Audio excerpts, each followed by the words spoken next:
Hello friends, welcome to Geethu's kitchen. ഇന്ന് ഞാനിവിടെ തയ്യാറാക്കാൻ പോകുന്നത് ഒരു സ്പെഷ്യൽ പോർക്ക് കറിയാണ്. Pork sliced in mustard sauce. ഇത് ശരിക്കും ഒരു സായിപ്പിൻ്റെ കറിയാണ് കേട്ടോ. ഒരു Anglo Indian Fort Kochi cultural ഫ്യൂഷനാണ് ഈ സംഭവം. പ്രത്യേകിച്ചും കൊച്ചിയിലോട്ടൊക്കെ മിക്ക ക്രിസ്ത്യൻ കല്യാണ വിരുന്നുകളിലും അടിയന്തരങ്ങളിലും ഭക്ഷണം വിളമ്പുന്നത് 3 കോഴ്സ് ഡിഷ് ഭക്ഷണക്രമത്തിലാണ്. ആദ്യത്തെ പ്ലേറ്റ് ഇഷ്ടു, അപ്പം അല്ലെങ്കിൽ ഫിഷ് മോളി, അപ്പം, ബ്രെഡ്. രണ്ടാമത്തെ പ്ലേറ്റിൽ ചിക്കൻ അല്ലെങ്കിൽ duck roast, pork, cutlet, salad, sauce. മൂന്നാമത്തേത് ചോറും കറി. പണ്ടൊക്കെ ഈ 3 പ്ലേറ്റും മാറ്റി മാറ്റിയൊക്കെയാണ് വിളമ്പിയിരുന്നത്. ഇപ്പം മൊത്തം ഒരു ബുഫേ രീതിയിലായെങ്കിലും കറികൾക്കൊന്നും യാതൊരു മാറ്റവും വന്നിട്ടില്ല. അപ്പോൾ ഈ ഡിഷ് ഭക്ഷണ രീതിയിൽ രണ്ടാമത്തെ പ്ലേറ്റിൽ വരുന്ന വെറൈറ്റി ഐറ്റമാണ് ഈ പോർക്ക് കറി.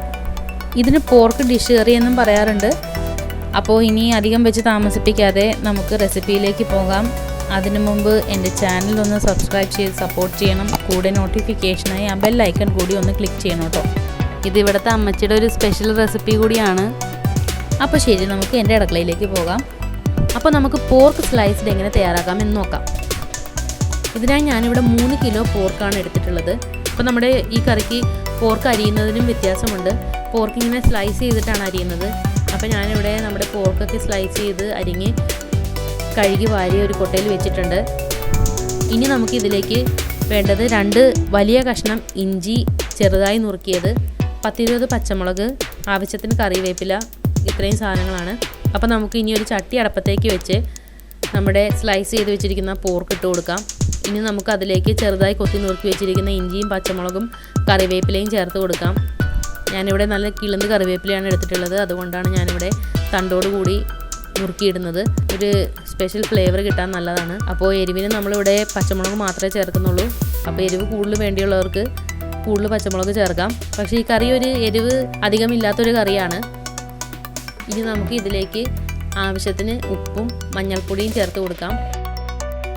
ഉപ്പും മഞ്ഞൾപ്പൊടി ഇഞ്ചിയൊക്കെ എല്ലാ വശത്തോട്ട് എത്തുന്ന രീതിയിലോട്ട് ഇളക്കി നല്ലതുപോലെ ഒന്ന് മിക്സ് ചെയ്ത് നമുക്കിനി ഇതൊന്ന് മൂടി വയ്ക്കാം. അപ്പോൾ നമ്മുടെ പോർക്ക് നല്ലവണ്ണം തിളച്ച് വന്നിട്ടുണ്ട്. ഇനി നമ്മുടെ അടി ചേർത്ത് ഇളക്കി ഒന്ന് വിരിയിച്ച് കൊടുത്തതിന് ശേഷം ഒന്ന് നല്ലതുപോലെ മൂടി വെച്ച് വേവിക്കാം. 20 മിനിറ്റ് മുതൽ അരമണിക്കൂർ വരെയാണ് നമുക്ക് പോർക്ക് വേകാൻ ഏകദേശം സമയം എടുക്കുന്നത്. അപ്പോൾ ഒരു 15 മിനിറ്റ് കഴിയുമ്പോൾ തുറന്നു നോക്കണം. കിളുന്ന് പോർക്കൊക്കെ ആണെങ്കിൽ അപ്പം തന്നെ വെന്തിട്ടുണ്ടാവും. ഇല്ലാന്നുണ്ടെങ്കിൽ ഒരു 10 മിനിറ്റ് കൂടിയൊക്കെ വെച്ച് കഴിഞ്ഞാൽ തന്നെ പോർക്ക് വെന്ത് കിട്ടും.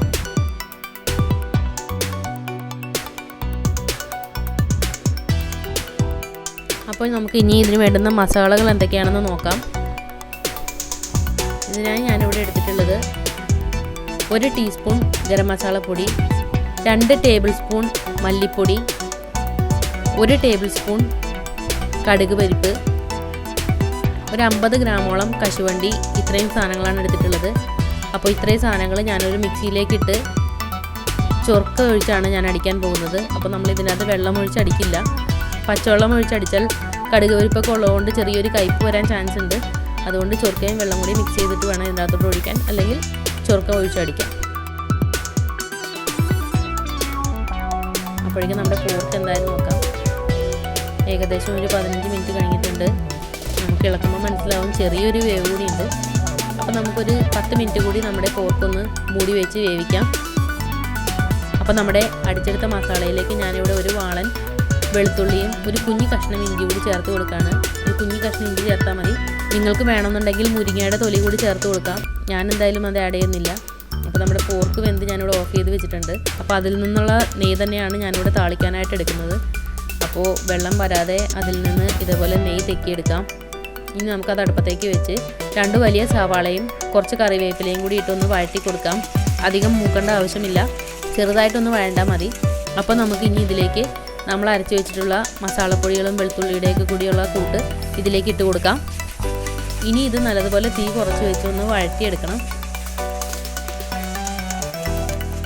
അപ്പോൾ നമ്മുടെ മസാലയുടെ നിറമൊക്കെ മാറി വന്നിട്ടുണ്ട്. നല്ല മൂത്ത മണം വരുന്നുണ്ട്. ഇനി നമുക്ക് ഇതിലേക്ക് കുറച്ച് മഞ്ഞൾപ്പൊടി കൂടി ഇട്ട് കൊടുക്കാം. ഒന്ന് മിക്സ് ചെയ്തതിന് ശേഷം നമുക്ക് നമ്മുടെ കറിയിലേക്ക് ഇട്ട് നല്ലതുപോലെ ഒന്ന് ഇളക്കി കൊടുക്കാം. അപ്പോൾ നമ്മുടെ ഈ മസാലകൾ നല്ലോണം കറിയിലേക്ക് ഇറങ്ങി ചെല്ലുന്ന രീതിയിൽ നല്ലതുപോലെ ഇളക്കി കൂട്ടി യോജിപ്പിക്കണം. അപ്പോൾ ഈ സമയത്ത് വേണമെന്നുണ്ടെങ്കിൽ ഉപ്പും പുളിയൊക്കെ ചേർത്ത് കൊടുക്കാം. അപ്പോൾ ഞാനിവിടെ നോക്കിയപ്പോൾ പുളിക്ക് ഇച്ചിരി കുറവുണ്ട്. ഞാൻ അതിനകത്ത് കുറച്ചുകൂടി ചൊറുക്ക ചേർത്ത് കൊടുക്കുവാണ്. ഉപ്പും പുളിയൊക്കെ നിങ്ങളുടെ ആവശ്യത്തിനനുസരിച്ച് ഇടാം. ഇനി നല്ലതുപോലെ ഇതൊന്ന് ഇളക്കി കൊടുക്കാം. ഈ സമയത്ത് ഗ്രേവി കൂടുതലും വേണമെന്നുണ്ടെങ്കിൽ നമുക്ക് ആവശ്യത്തിന് വെള്ളം ഒഴിച്ച് കൊടുക്കാം. ഞാനിവിടെ അധികം വെള്ളമൊന്നും ഒഴിക്കുന്നില്ല. ഞാനിവിടെ താളിച്ച ചട്ടിയും മിക്സിയൊക്കെ ഒന്ന് കഴുകി കുറച്ച് വെള്ളം ചേർത്ത് കൊടുക്കുകയാണ്. അപ്പോൾ നമുക്ക് ഇനി ഇതൊന്ന് നല്ലതുപോലെ മിക്സ് ചെയ്തെടുത്ത് മൂടി വെച്ച് ഒരു 5 മിനിറ്റ് സിമ്മിൽ വെക്കണം. ലാസ്റ്റ് ഇട്ട മസാലയുടെ അരപ്പൊക്കെ പോർക്കിലേക്ക് പിടിക്കാൻ വേണ്ടിയിട്ടാണ് നമ്മളിങ്ങനെ ചെയ്യുന്നത്. നമ്മുടെ കറി എന്തായാലും നമുക്ക് തുറന്ന് നോക്കാം. ഒന്നുകൂടി തുറന്ന് നല്ലതുപോലെ വെന്ത പോർക്കായതുകൊണ്ട് അടിക്ക് പിടിക്കാൻ ചാൻസ് ഉണ്ട്. അപ്പോൾ നല്ലതുപോലെ ഒന്ന് ഇളക്കി കൊടുക്കണം. അടി ചേർത്ത് വേണം ഇളക്കി കൊടുക്കാനായിട്ട്. അപ്പോൾ നമ്മുടെ അടിപൊളി പോർക്ക് സ്ലൈസ് ഇവിടെ റെഡിയായി കഴിഞ്ഞു. ഇനി നമുക്ക് ഇതിൻ്റെ സൈഡ് ഒന്ന് റെഡിയാക്കി എടുക്കാം. അപ്പോൾ ഞാനിവിടെ സൈഡിനായിട്ട് വെക്കുന്നത് വെണ്ടയ്ക്കയാണ് വാട്ടിയെടുക്കുന്നത്. അപ്പോൾ ഞാൻ ഇതിൻ്റെ അകത്ത് തന്നെ തെക്കിയെടുത്ത നെയ്യിൽ വെണ്ടയ്ക്ക ഒന്ന് വാട്ടിയെടുക്കാൻ പോവുകയാണ്. ഇനി ഇത് നല്ലതുപോലെ ഒന്ന് വഴറ്റിയെടുത്തതിന് ശേഷം നമുക്ക് ഈ കറിയിൽ നിന്ന് കുറച്ച് ഗ്രേവി കൂടി ആ വെണ്ടയ്ക്കയിലോട്ട് ഒഴിച്ചു കൊടുക്കാം. പോർക്ക് ഡിഷ് കറിക്ക് വേണ്ട സൈഡ് ഇവിടെ റെഡിയായി കഴിഞ്ഞു. അപ്പോൾ നമ്മൾ ഈ പോർക്ക് സ്ലൈസ് കഴിക്കുന്നത് ഒരു സോസ് കൂട്ടിയിട്ടാണ്. മുസാർദ് എന്നാണ് നമ്മൾ ആ സോസിനെ വിളിക്കുന്നത്. ഇപ്പോൾ നമ്മുടെ മസ്റ്റേർഡ് ഇതിൻ്റെ അകത്ത് നമ്മൾ അരയ്ക്കുകയും ചെയ്തിട്ടുണ്ട്. അത് കൂടാണ്ട് നമുക്ക് ഈ കറി വിളമ്പുമ്പോഴും സൈഡായിട്ട് ഒരു മസ്റ്റേർഡ് സോസ് കൂടി തരും. അതുകൂട്ടിയാണ് ഈ പോർക്ക് സ്ലൈസ്ഡ് അല്ലെങ്കിൽ പോർക്ക് ഡിഷ് കറിയൊക്കെ വിളമ്പാറ്. അതിനൊരു പ്രത്യേക ഒരു ടേസ്റ്റാണ്. അതിൻ്റെ സൈഡായിട്ട് നമുക്ക് ബീറ്റ്റൂട്ട് വേവിച്ചതും വെണ്ടയ്ക്ക വഴറ്റിയതുമാണ് ചേർക്കുന്നത്. അധികം എരിവൊന്നുമില്ലാത്തൊരു കറിയാണ്. മസ്റ്റേർഡ് സോസ് എല്ലാവർക്കും ഇഷ്ടപ്പെടണമെന്നില്ല, പക്ഷേ ചിലർക്കൊക്കെ വളരെ ഇഷ്ടപ്പെടുന്നൊരു ഇതാണ്. എനിക്കൊന്നും അത്ര ഇഷ്ടമായിരുന്നില്ല. ഈ പരിപാടിക്ക് വിളമ്പുന്ന മസ്റ്റേർഡ് സോസ് എനിക്ക് അത്ര ഇഷ്ടമായിരുന്നില്ല. പക്ഷേ ഞങ്ങളുടെ വല്യമ്മച്ചി ഉണ്ടാക്കുന്ന മസ്റ്റേർഡ് സോസ് എനിക്ക് ഭയങ്കര ഇഷ്ടമാണ്. അപ്പോൾ ഞാൻ അതുകൂടി ഇതിൻ്റെ കൂടെ ഉണ്ടാക്കിയിട്ടുണ്ട്. അപ്പോൾ മസ്റ്റേർഡ് സോസിൻ്റെ വീഡിയോ ഉടൻ തന്നെ ഞാൻ അപ്ലോഡ് ചെയ്യാം. അപ്പോൾ എല്ലാവരും ഇത് ട്രൈ ചെയ്ത് നോക്കണം. ഇഷ്ടമായാൽ ലൈക്ക് ചെയ്യണം. നിങ്ങളുടെ പ്രിയപ്പെട്ടവർക്ക് ഷെയർ ചെയ്ത് കൊടുക്കണം.